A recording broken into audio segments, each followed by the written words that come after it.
Minggu ini saya belajar banyak hal yang saya rasa saya harus sampaikan kepada saudara, walaupun sebenarnya ini bukan sesuatu yang perlu dicontoh, tapi saya belajar Alkitab itu menceritakan dua-duanya, baik mereka yang berhasil maupun mereka yang gagal.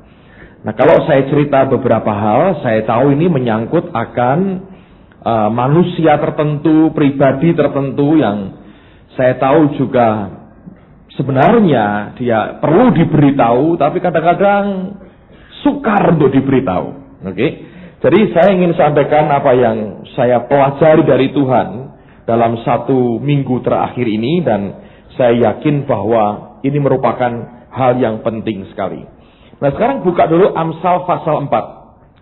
Saya pernah sampaikan akan pengajaran ini, tapi saya mau tunjukkan beberapa bagian yang berbeda dari apa yang sudah pernah saya sampaikan beberapa minggu yang lalu. Amsal pasal yang keempat, saya mau ajak kita melihat pada ayat yang pertama sampai dengan ayat yang keempat. Dengarkanlah hai anak-anak didikan seorang ayah, dan perhatikanlah supaya engkau beroleh pengertian. Karena aku memberikan ilmu yang baik kepadamu. Anda garis bawahi kata ilmu yang baik. Dalam bahasa Inggrisnya digunakan istilah good doctrine. Jadi kalau Anda mau tahu doktrin yang baik itu apa? Itu bukan doktrinnya orang Katolik, bukan doktrinnya orang Protestan, bukan doktrinnya orang Pantekosta, bukan doktrinnya orang karismatik, bukan, saudara. Doktrin yang baik itu apa? Nah, lihat apa yang Daud ajarkan. Dia berkata, karena aku memberikan ilmu yang baik kepadamu. Nah, ilmu yang baik ini ternyata merupakan doktrin yang baik, good doctrine. Dan dia berkata, janganlah meninggalkan petunjukku. Karena ketika aku masih tinggal di rumah ayahku sebagai anak, lemah dan sebagai anak tunggal bagi ibuku, aku diajari ayahku, katanya kepadaku, biarlah hatimu memegang perkataanku, berpeganglah pada petunjuk-petunjukku, maka engkau akan hidup. Rupanya doktrin yang baik atau ilmu yang baik itu adalah doktrin hati, saudara, atau ilmu hati. Anda bisa bayangkan, minggu lalu saya katakan apa bedanya Yesus dengan pendekar Shaolin, suhunya Shaolin. Saya berkata kalau suhu-suhu kungfu itu mengajarkan ilmunya kepada muridnya, itu ilmu yang paling ampuh yang dia punya, biasanya tidak pernah diturunkan. Nanti kalau mau mati, dia berikan kepada murid yang paling dia percayai untuk meneruskan akan perguruannya. Tapi Yesus itu memberikan semua ilmu yang dia punya, supaya kita juga melakukan yang sama seperti yang dia lakukan. Nah, Daud mengajarkan akan ilmu yang baik kepada anaknya, calon penggantinya. Dia berkata, aku ajari kamu ilmu yang baik. Dia berkata, aku berikan kepadamu doktrin yang baik. Dan ternyata ilmu yang dia berikan itu ilmu hati, saudara. Itu merupakan doktrin hati. Nah, kalau Anda mau mengerti rahasia orang berkenan di depan Tuhan, sampai dikatakan bahwa ini a man after my own heart, kata Allah.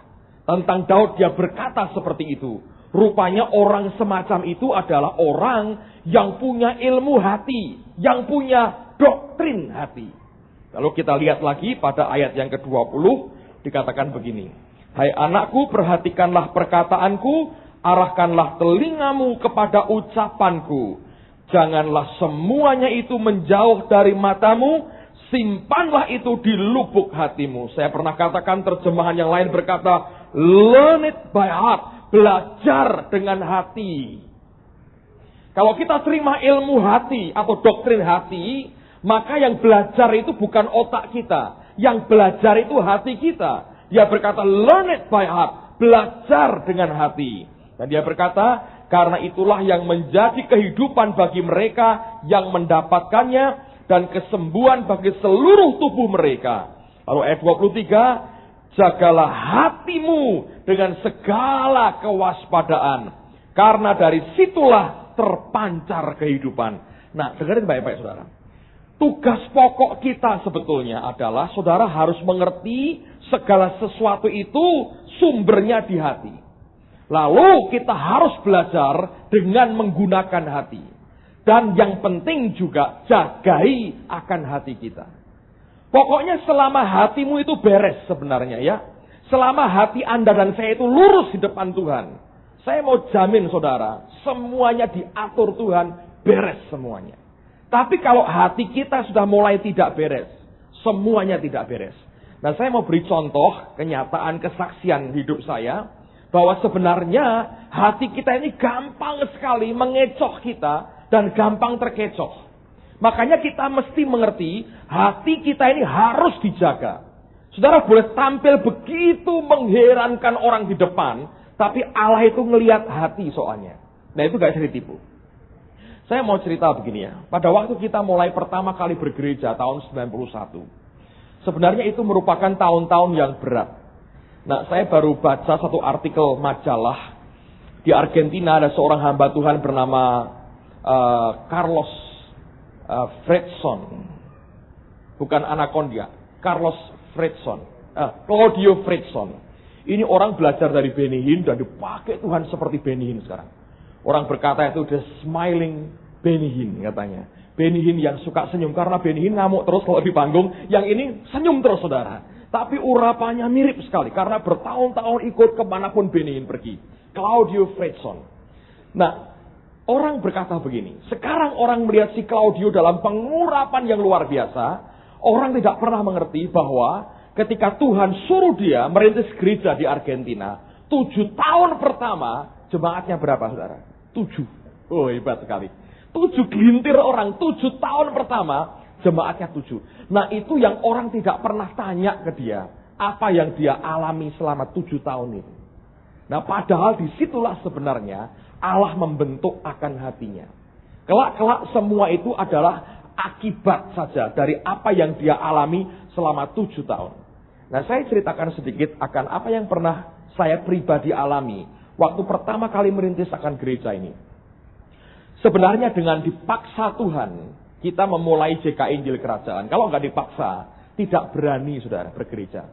Saya ini orangnya lari terus dari panggilan Tuhan untuk mulai gereja. Karena jadi gembala sidang itu, saya tahu mengerikannya luar biasa. Karena saya backgroundnya penginjil, saya kalau ketemu dengan gembala-gembala sidang yang ngundang saya di gerejanya, saya berkata, orang paling sengsara itu gembala sidang. Kenapa? Sudah nggak pernah kemana-mana, urusannya sama jemaat, bayangin ya. Minggu kebaktian, nanti hari Selasa persekutuan rumah tangga, Rebu kaum wanita, Kemis nanti kebaktian tengah minggu, Jumat kosong sehari lah ya, Sabtu kaum muda, Minggu kebaktian lagi. Isinya kebaktian tok ketemu orang yang sama. Nanti nyonyanya main nyanyi kor begini. Saya bayangin istri saya main paduan suara begini-begini. Waduh gak pantas saya berkata. Waduh ke pendeta itu paling susah saya berkata. Nanti penginjil teko dunyek-dunyek sama penginjil. Pendeta mesti begitu. Terus tinggal bebek tinggal pergi. Jemaatnya bingung. Pendetanya yang ngurusi lagi. Suruh besuk, suruh counseling. Waduh saya bilang Tuhan. Saya ini saudara kalau ada orang counseling paling males. Sampai sekarang masih. Jadi jangan sering-sering counseling sama saya. Saya nggak bisa suruh besuk orang. Tobat saya berkata. Cari alamatnya. Apalagi Golden Land itu. Waduh. Repot. Saya tanya, Pak, selo mas itu mana? Bingung saya. Suruh gambar peta selo aja gak ngerti. Loh, saya ngomong apa adanya para saudara. Belum kampung-kampung lain itu. Wah, kampung teguh, kampung tidak teguh, kampung apa. Waduh, saya berkata, aduh Tuhan, kalau jadi pendeta saya bilang tidak. Jadi saya ini puter-puter, lari terus saudara. Tapi memang dipaksa Tuhan. Nah, pada waktu itu pemerintah berkata begini ya, kita punya persekutuan minggu.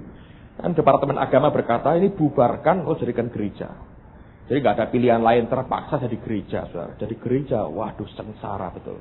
Seperti yang saya takutkan itu yang terjadi, ngeri sekali rupanya. Jadi gembala sidang. At least beberapa tahun pertama itu tahun-tahun yang ngeri sekali. Nah bukan itu yang saya mau ceritakan. Tapi satu kali kita buat kebaktian minggu pagi. Karena yang sore gak maju-maju saudara. Ya 125, 115... 105 orang terus seperti itu. Lama-lama mikir begini. Ini pikiran aja. Oh mungkin karena mereka senang pagi. Ayo buat kebaktian minggu pagi. Nggak taunya itu neraka tumpah kebaktian minggu pagi itu. Pada waktu kami mulai kebaktian itu, 25 orang datang. 25 orang termasuk saya, istri saya, beberapa song leader, singer, pemain musik, penerima tamu, jemaat kira-kira 10 orang. Sampai sekarang sebagian dari mereka masih setia datang, rupanya karena kasihan dengan Pak Agung, jemaatnya tidak ada. Ya itu ya nggak masalah saudara, 25 orang. Kita sewa di Wisma Gajah Mada. Tapi yang terjadi, waktu itu jalan Gajah Mada kan satu arah. Jadi saya dari rumah di Permata Cempaka belakang ini, kalau mau kebaktian di Wisma Gajah Mada, saya mesti lewat Tamrin, ya, terus kemudian Seteran, lalu kemudian saya lewat Gajah Mada.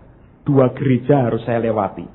Yang pertama GBT Alpha Omega, dan mereka itu kebaktiannya jelas lebih banyak dari kita. Tapi yang paling seru adalah begini, 2 rumah sebelum Wisma Gajah Mada itu Betani, tempatnya Bapak Ibu Sebaja. Nah mereka kebaktian lebih pagi, kalau nggak salah 6:30. Jadi kalau saya lewat itu sudah banyak orang di situ. Mobil banyak sekali, sepeda motor banyak. Jadi Anda bayangin saya lewati Betani, terus 2 rumah dari itu masuk tempat kami, isinya orang Selawe di situ, saudara. Kalau Anda sekali, 2 kali lihat pemandangan begitu, nggak masalah. Kalau tiap minggu lihat kayak begitu, saudara, nah itu ngerusak hati, saudara, benar-benar. Memang sudah rusak dasar ya, saudara ya. Bukan rusak, memperparah keadaan. Saudara bisa lihat ya, bagaimanapun hatimu mulai nggak enak. Saudara. Yang kini payu ki kok rak payu, podo-podo warungan saudara ya. Situ laku, situ kok nggak laku gitu. Saudara bisa bayangin, kasarnya begitu. Satu hari saudara, ini yang terjadi. Mereka buat KKR, bludak yang datang. Tempat parkir tidak ada. Lalu inisiatif siapa nggak jelas, mungkin petugas parkir di tempat yang kami sewa. Mikir, wah ini income saudara. Daripada markiri brompit berapa biji dan mobil berapa gelintir, dibuka pintunya, itu parkir dimasukkan di halaman gedung yang kami sewa. Jadi Anda bisa bayangkan, minggu pagi jam 7:30 bisa datang gereja, penuh. Tak pikir ledakan jiwa-jiwa. Parkir penuh saudara. Saya lihat, saya masuk saudara. Itu orang keluar dari mobil habis parkir, bawa Alkitab. Nah ini pasti ke gereja kan saudara. Ledakan jiwa-jiwa. Rupanya bukan ke belakang, keluar lagi saudara. Tak lihat kemana, ke Betani. Jadi parkirnya numpang di tempat yang kita sewa. Itu hati sudah rasanya nggak karu-karuan saudara. Mau ngamuk-ngamuk sama siapa, alasannya apa? Loh teorinya kan tahu kan, kita tidak membangun kerajaan Allah, betul nggak? Dalam Yesus kita bersaudara, betul kan? Teorinya, nyatanya hatiku panas tuh. Terus saya ngomong apa adanya. Pulang dari gereja, saya berdoa, sadar saya, kok kayak gini hatiku ya. Ini saya ngerti, nggak boleh. Tapi fakta di sini, saya nggak bisa mungkiri, hati saya panas. Iri tidak saudara itu? Iri sebetulnya. Nah itu loh hati saudara. Saya bergumul dengan Tuhan saudara, berhari-hari. Sampai akhirnya bisa keluar dari hati saya. Tuhan, hatiku tidak benar di depan Tuhan. Gak usah diurus lah, itu parkir siapa yang ngeributi. Tapi yang jelas itu hati saya gak benar. Kalau saya betul bangun kerajaan surga, lihat gereja lain diberkati, senang gak kita? Harusnya senang. Kok bisa serik? Kok bisa marah? Di mana letak ketidakberesannya? Di hati kita. Teorinya ngerti gak saudara? Ngerti pendeta. Ngerti teorinya. Hati belum tentu. Oke. Nah waktu saya bergumul saya bilang, Tuhan, aku salah. Dan saya bilang, Tuhan, aku berkati Betani. Sebab itu dari Tuhan kemajuan mereka. Akhirnya Roh Kudus berkata begini. Orang menerima nabi sebagai nabi. Dia terima upah apa? Upah nabi. Dia bilang, kamu berkati gereja itu. Pertumbuhannya kamu akui daripadaku. Kamu terima berkati.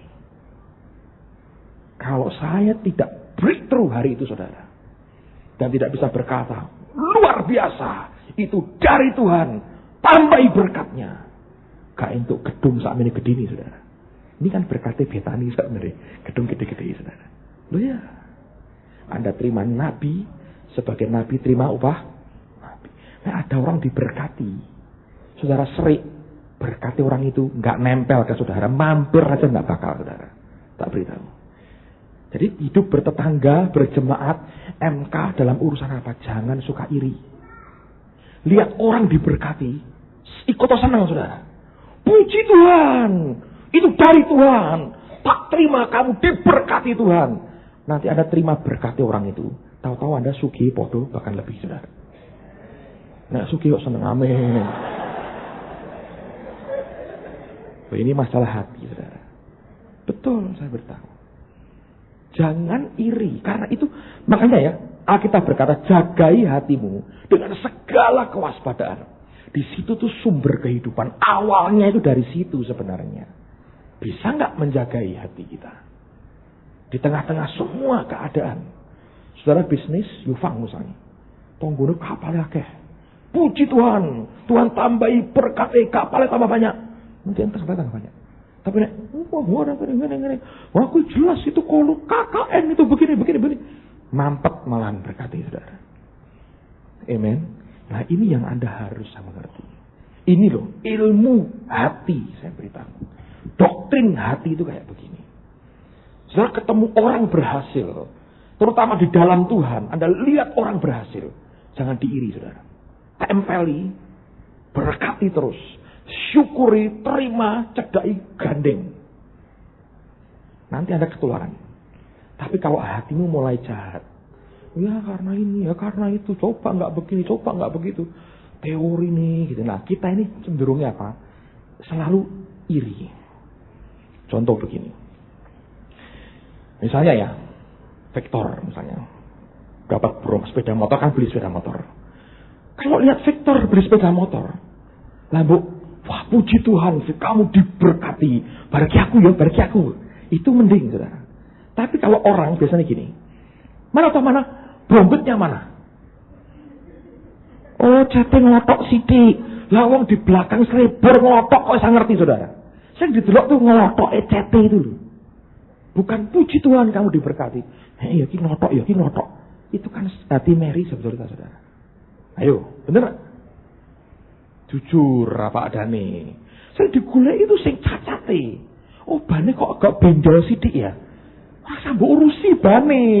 Anda punya brompet seperti dia enggak? Belum Pak. Berkata no. Saudara ngerti hati kita ini. Makanya kita enggak diberkati itu gara-gara itu. Ini ilmu hebat saudara. Ilmu hati. Dalam urusan apapun. Anda lihat ada orang diberkati, jangan dicacat, jangan dicela.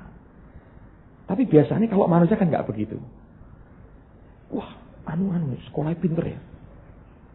Ya tapi kurang ajari. Mesti kok selalu kok ada golekan itu sing gitu loh. Mesti loh golekan itu sing selalu cari sing elek gitu. Dokter Lydia kok saiki laris ya. Obati wong mari yo. Ya tapi didoakan pernah mati siji pasiennya. Lho itu mesti digoleki kok sing eleke, mesti kok begitu. Kalau Anda begitu dari dokter mati terus pasienmu saudara. Selalu sing digoleki sing begitunya. Kok nggak bisa lihat Tuhannya gitu loh.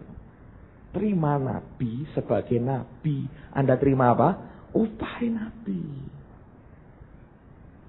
Ngerti ya saudara ya. Selalu tuh orang tuh, waduh saya tuh nggak bisa ngerti. Tapi memang ini kenyataan loh. Saya harus perhatikan. Makanya jaga hatimu dengan segala kewaspadaan. Karena itu sumbernya di situ. Oke.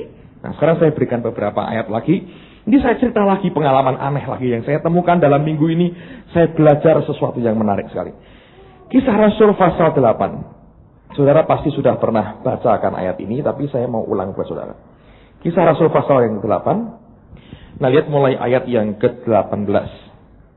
Ketika Simon melihat bahwa pemberian Roh Kudus terjadi oleh karena rasul-rasul itu menumpangkan tangannya, ia menawarkan uang kepada mereka serta berkata, berikanlah juga kepadaku kuasa itu supaya jika aku menumpangkan tanganku di atas seseorang ia boleh menerima Roh Kudus.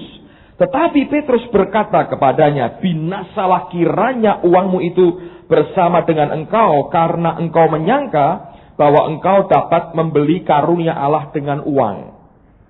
Tidak ada bagian atau hakmu dalam perkara ini, sebab, apa sebabnya?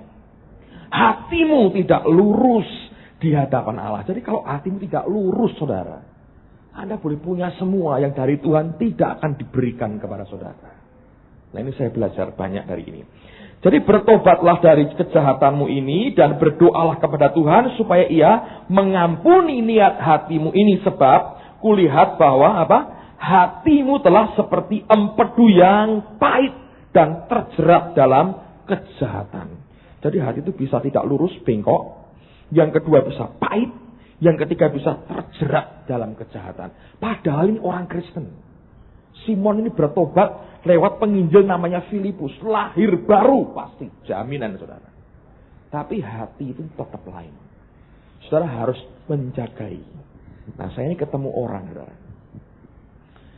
Saya nggak nyebut nama lah ya. Ini nggak enak sekali. Sebetulnya saya nggak ingin cerita, saudara. Tapi karena saya belajar di depan mata saya itu kelihatan.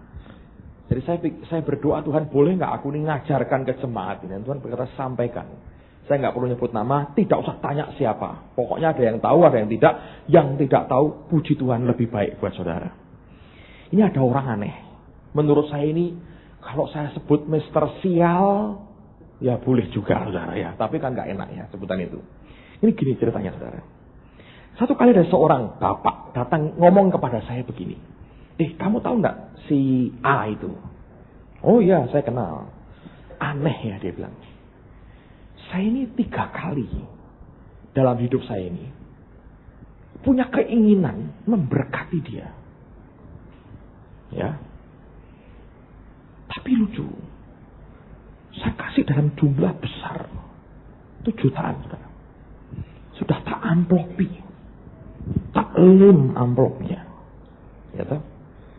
Terus sudah tak bawa ini, dia berkata. Di tas saya sudah ada barangnya.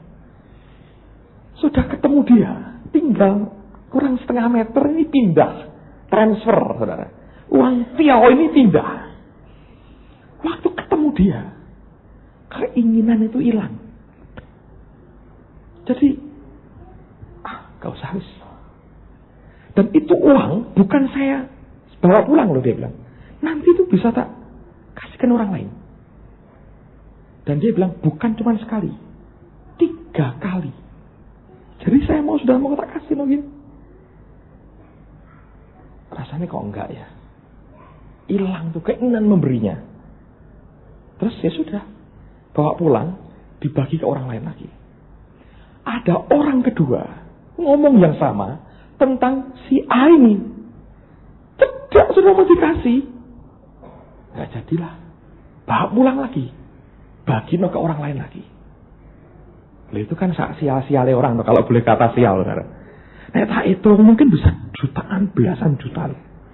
Saya total tak hitung bisa 6, minimal 6-7 kali itu. Berkat sudah nyaris batal. Kok bisa ya? Pada orang yang sama. Kalau saudara mau tahu.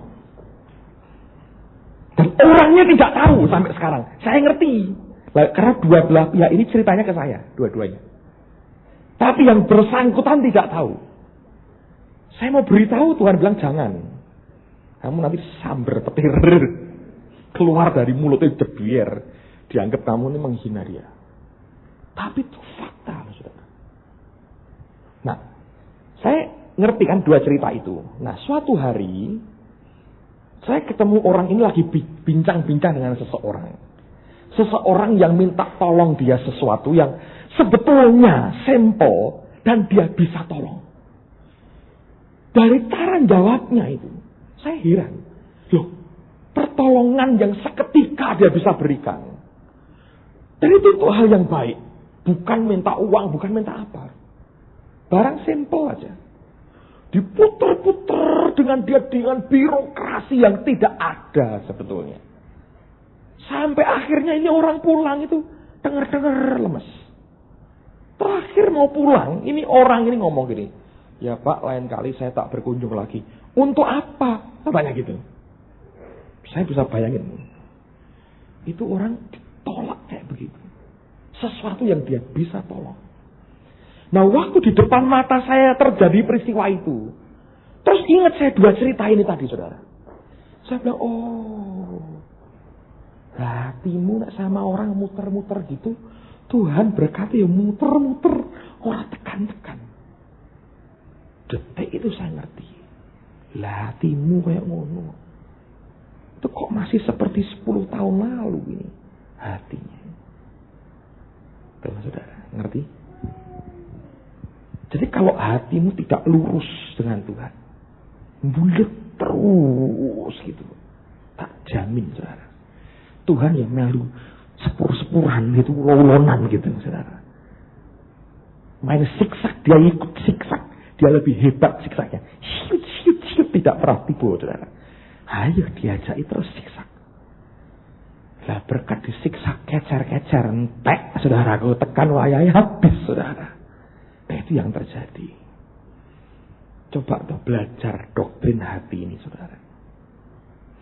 Saudara yang biasa bisnis, dagang, saya beritahu, Bu, jangan main begini. Cobalah lurus. Tak bisa, Pak. Ya sudah. Tuhan juga, ya aku yang tak bisa lurus. Barang sederhana. Kalau ada yang harus dihadapi, hadapi. Jangan mulut. Ya, saudara, saya nggak tahu ya, Cak. Tapi ini saya jumpai misalnya, ada orang-orang yang kerjaannya jual beli mobil misalnya itu. Saya itu dari dulu kok produk trauma. Kalau ada yang jual beli mobil, maafkan saya, saudara. Saya ketemu orang jual beli mobil ini, bukan bengkel ya Roni ya. Jual beli mobil, saudara. Pak Chandra bukan. Ini jual beli mobil, mesti itu kok isinya ngapusi, saudara. Motor nabrak dibilang tidak, motor apa nanti dipoles begitu ya. Ini bagus, ngomongnya, wah. Makanya kalau Anda itu kumpulannya makelar, saya berdoa tiap hari minta dibungkus dengan darah Yesus, saudara. Nanti di sini dibanding ngapusi tok mesti. Saat pendeta dihapusi sih sana perlu. Saya golek aneh mangsane orang Kristen, saudara, yang gampang dihapusi. Makanya tak pikir ya, lihat orang-orang ini ya ketok diberkati tapi tidak bisa nyandal, saudara. Ilmu hati itu Anda harus pegang. Heran ya. Orang itu berkat saya disiapin, diamplopi gitu. Ada yang bilang tuh, saya kasih kata pengantar, saudara. Orang tekan. Bahkan orang ingin memberi aja. Diambil keinginannya oleh Tuhan. Saya baru sadar, belajar, makin sadar. Orangnya tidak diberkati Tuhan, saudara. Nggak bisa. Jadi kalau Anda mau lurus, Tuhan ini lurus. Anda mau muter-muter, Tuhan boleh. Jet coasteran boleh. Iya. Jajak main gitu sama Tuhan boleh. Tuhan dia senang bocah guyonan terus. Iya, ayo bulet-bulet, ayo bulet-buletan. Akhirnya yang rugi siapa, saudara? Tuhan nggak rugi apa-apa. Jadi kalau kita ini belajar nipu, bohong, dusta, ya, tidak jujur, hatinya terus begitu. Saya berkata lama-lama yang rugi siapa? Anda rugi. Saudara yang merasa dalam hidupmu berkat Tuhan tidak pernah straight. Hari ini periksa hatimu, saudara. Selama ini hatimu seperti apa? Kalau semua kebohongan, semua kemunafikan, semua keculasan, semua kecurangan terus berlaku. Hidup hanya muter. Hatinya nggak bisa lurus, nggak bisa. Ada orang yang gini, tidak senang kalau lihat orang lain bahagia. Itu marah kalau lihat ada orang lain itu punya terima grace, terima mercy dari Tuhan. Nah, tidak terima. Marah, cari akibat apapun untuk nahan itu. Nanti saudara waktunya promosi dari Tuhan datang, digandel terus. Lihat hidupmu bukan naik tapi tambah turun. Semuanya bisa berantakan.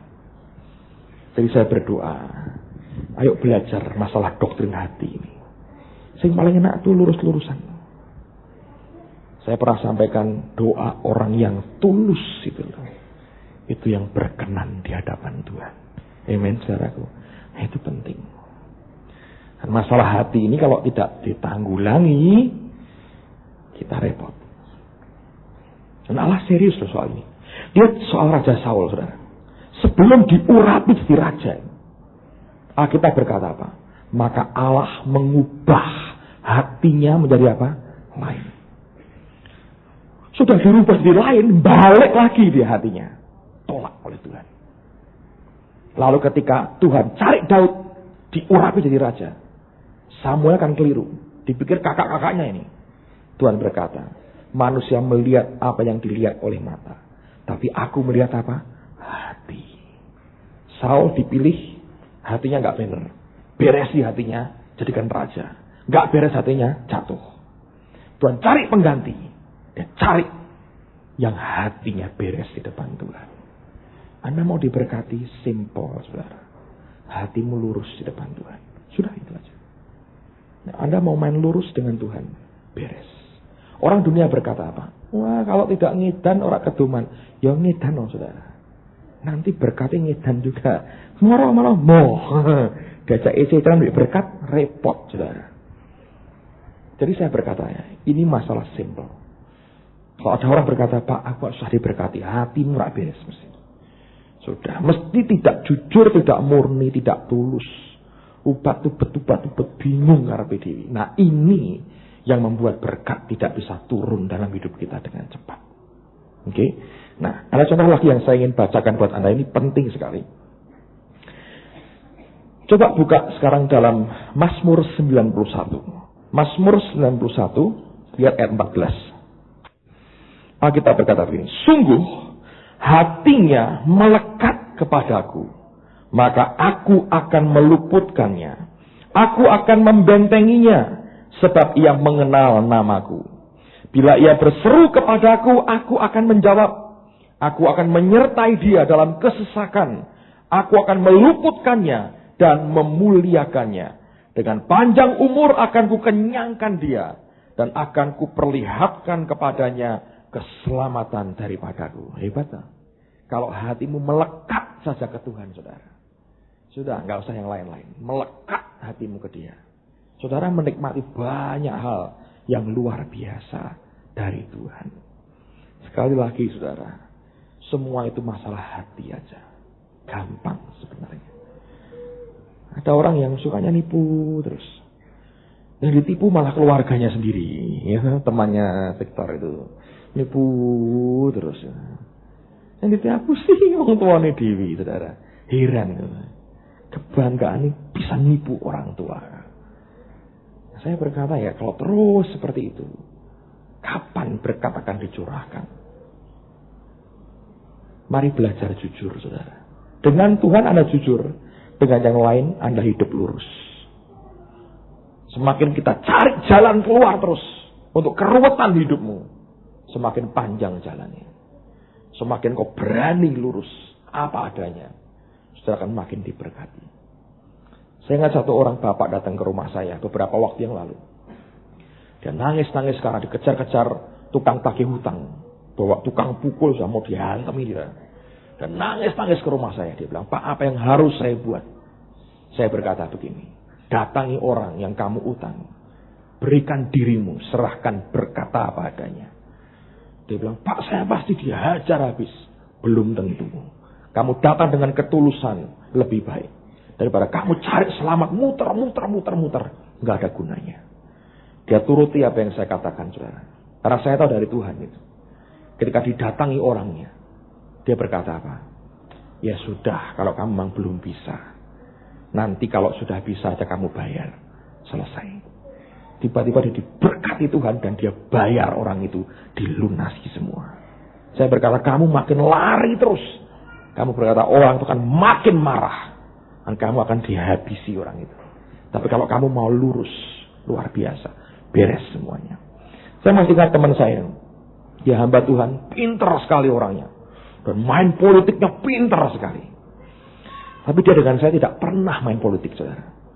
Terakhir sebelum dia pergi dari kota Semarang, dia berkata begini, Pak, orang pintar itu jangan dilawan dengan kepintaran. Senang dia. Contohnya saya, dia berkata. Ada orang main politik sama saya, wah senang saya. tak ajak tanding ilmu. Dia berkata, saya hanya kalah sama orang tulus. Mau tak politiki apa, wong dibuka apa adanya semua. Ilmu saya nggak laku semua. Orang kepinteran kayak saya, dia berkata, kalah sama orang tulus. Tuh, lihat. Saudara boleh pinter kayak apa, kalah sama orang tulus. Mau diapain? Dia buka apa adanya. Dan Tuhan berkenan dengan doanya. Jadi saudara-saudara sekalian, jangan politik-politikan ya. Dengan orang, dengan sesama, dengan anak Tuhan, dengan dunia, dengan Tuhan apalagi. Jangan politik-politikan. Bloko-blokonan, saudara. Tuhan melihat hati kok. Untuk apa? Kalau saudara bisa pegang ini saja. Ini doktrin yang baik. Ini ilmu yang baik. Yang Daud turunkan kepada kita. Oke?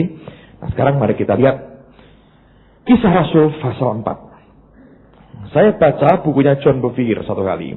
Tentang takut akan Allah. Apa takut akan Tuhan? Toh? Takut akan Tuhan. Siapa yang sudah baca bukunya Takut akan Tuhan? Di Rema masih ada? Masih ada. Perlu dibaca, saudara. Saya belum baca semua, belum. Suatu hari, kapan ya? Kemarin. Seperti biasa, Tuhan berkata, itu buku diambil di tempat yang itu, saudara. Saya berkata, nah kalau saya disuruh baca itu ya, saya ngerti ada yang Tuhan mau ajarkan. Jadi saya nggak baca dari pertama. Saya gini, karena waktunya kan singkat sekali, jangan lama-lama. Nah nanti itu cari yang Tuhan pas mau, saudara. Nah itu ada satu bagian yang dia ceritakan bagus sekali. Nah saya bacakan buat saudara, karena ini memberikan pengertian yang bukan hanya yang sederhana, tapi cukup dalam sekali. Nah ini penting untuk kehidupan kita. Coba buat Kisah Rasul pasal 4. Nanti Anda di rumah baca itu punya John Bevere ya. Lihat pada ayat yang ke-36. Demikian pula dengan Yusuf yang oleh rasul-rasul disebut Barnabas, artinya anak penghiburan. Seorang Lewi dari Siprus. Ia menjual ladang miliknya, lalu membawa uangnya itu dan meletakkannya di depan kaki rasul-rasul. Nah, John Bevere dalam bukunya menjelaskan bagus sekali. Siprus itu pulau yang kaya sekali.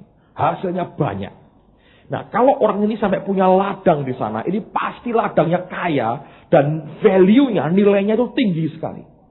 Nah, kita berkata dia jual ladangnya dengan value nilai yang tinggi itu, dan semua dia persembahkan di depan kaki rasul-rasul. Nah, Anda bisa bayangkan kalau ada orang kaya, dia jual semua miliknya, dia taruhkan di bawah kaki rasul-rasul. Yang menarik, orang ini kelak jadi rasul, saudara. See? Dia trust dengan rasul.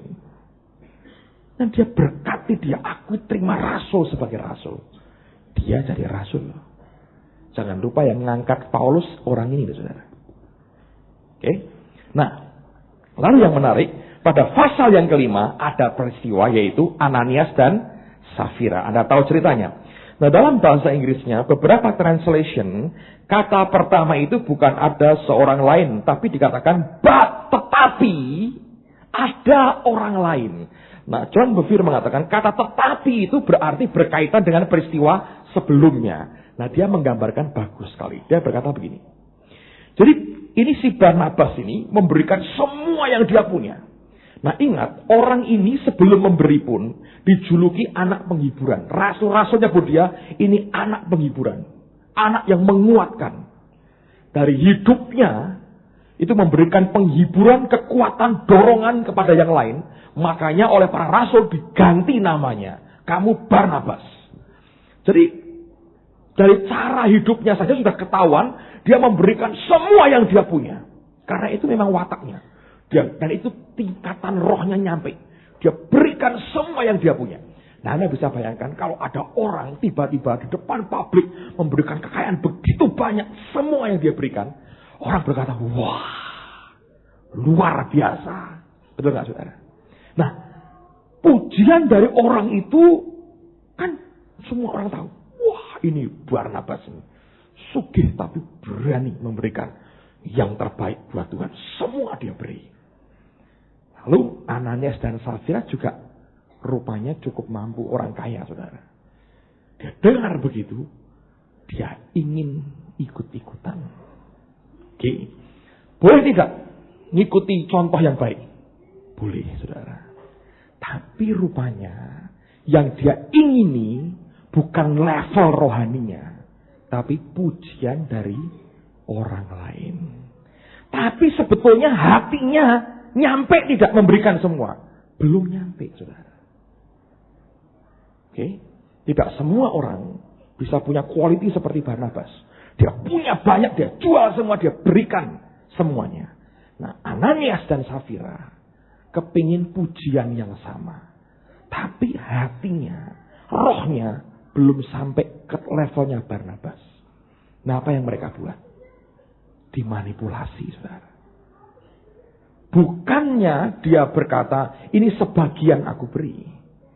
Tapi yang luar biasa, dia tipu Tuhan dengan berkata, ini semuanya. Saudara bisa ngerti gambarannya. Mati nggak akhirnya?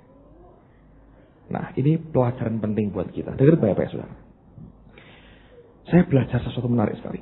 Kalau ada orang sudah sampai level tertentu, saudara akan lihat kemuliaan Tuhannya di level itu. Oke. Dan hidupnya semuanya itu di level itu. Saudara jangan lihat luarnya saja.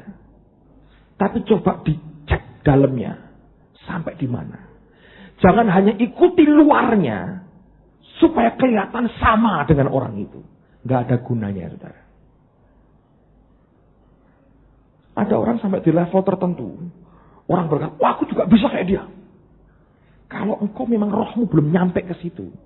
Dipaksakan. Jadinya engkau memanipulasi. Dan itu yang banyak terjadi. Saya beri contoh begini.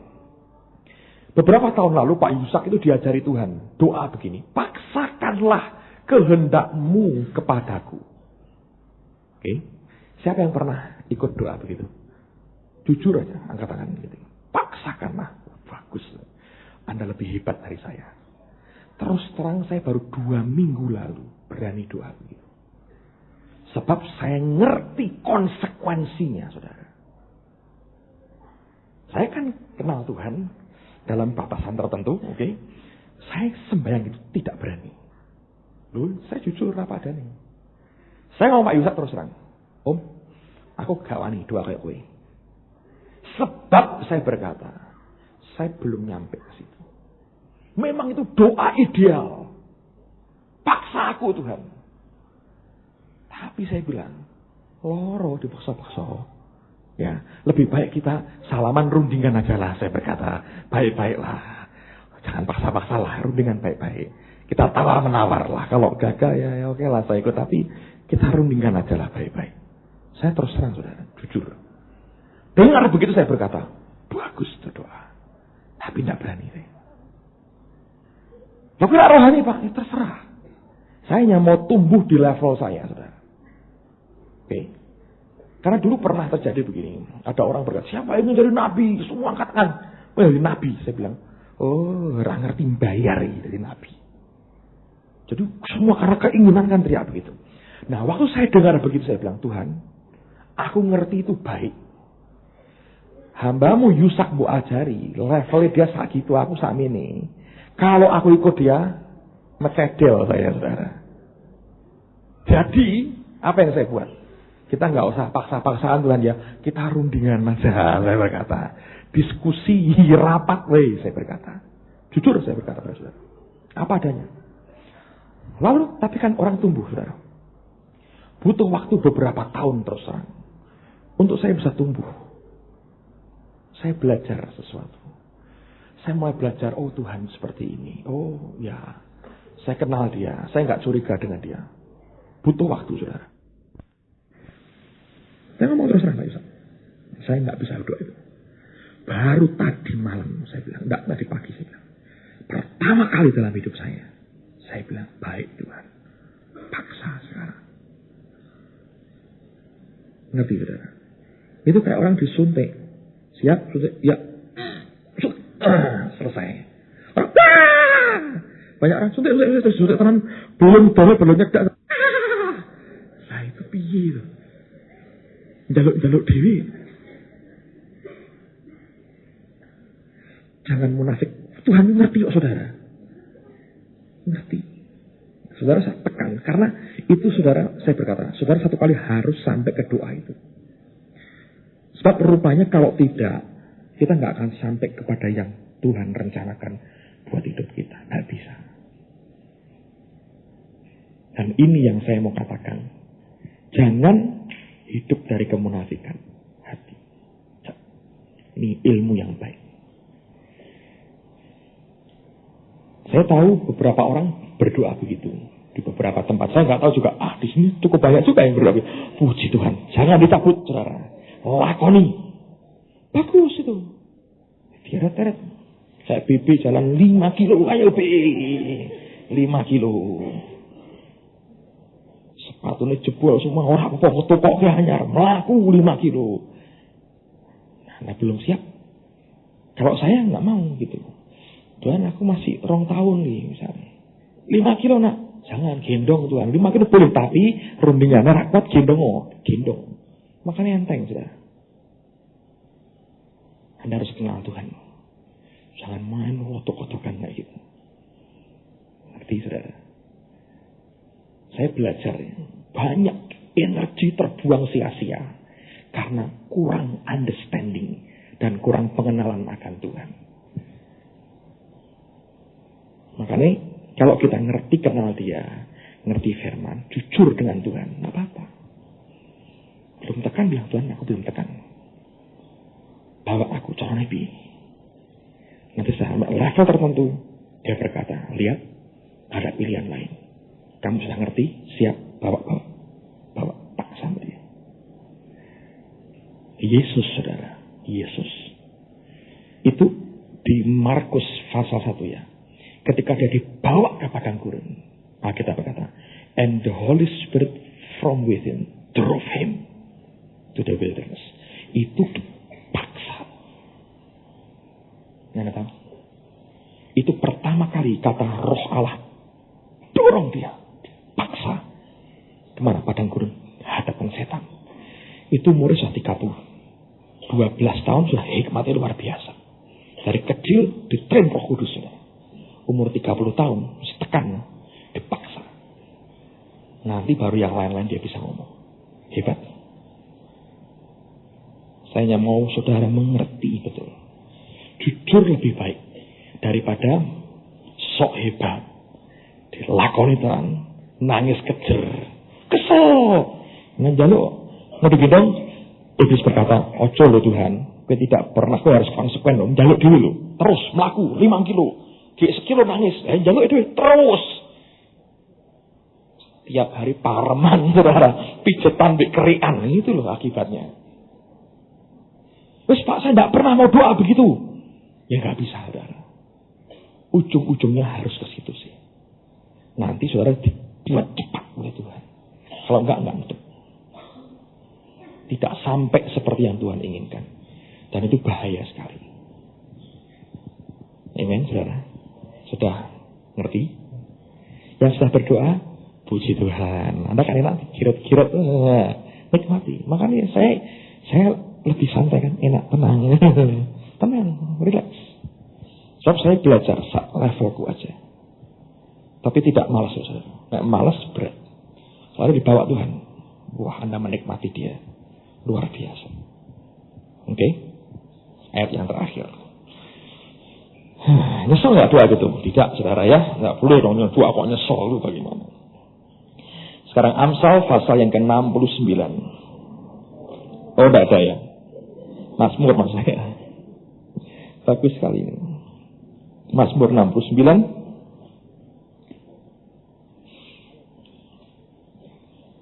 Ayat yang ke-33.